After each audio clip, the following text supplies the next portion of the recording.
Ho avuto un dono e il dono cercherò di portarlo ovunque. Francesco, un nuovo respiro da maggio scorso, un nuovo risveglio con nuovi obiettivi e nuovi sogni da realizzare grazie al suo nuovo cuore, non un cuore a caso. Francesco, 46 anni, veneto di Rovigo, è il primo in Italia e al mondo a cui è stato trapiantato il cuore da un paziente in morte cardiaca. Quando mi hanno fatto la proposta sono andato dritto per dritto. Uno, perché sapevo che avevo bisogno. Secondo, perché sapevo in che mani ero. Di conseguenza, sì, il mio cuore funziona e va, va.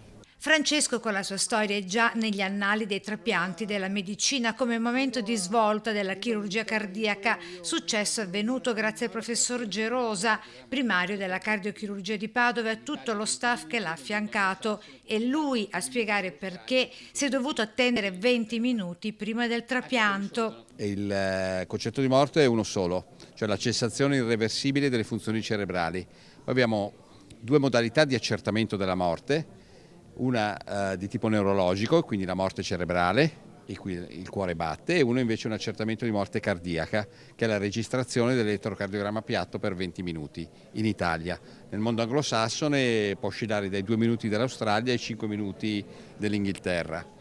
E chiaramente un tempo di ischemia, tecnicamente si dice di ischemia calda, arriva fino a 45 minuti prima che il cuore si fermi, e poi la registrazione dell'elettrocardiogramma piatto. Il successo di questo trapianto ha dato il via ad altri interventi di questo genere e da oggi, da inizio anno, se ne contano 4 sempre a Padova e 17 in tutta Italia. Il professor Gerosa con il suo team ha fatto un lavoro eccezionale. Si pensi solo che uno dei grandi limiti sono le donazione di organi. Pensare di poter avviare questi trapianti da cadavere significa ovviamente aprire un nuovo corso. Dall'altro noi abbiamo già raddoppiato i trapianti rispetto all'anno scorso e il Veneto è una delle prime, se non la prima regione in Italia, a danni alternati per numero di trapianti di cuore.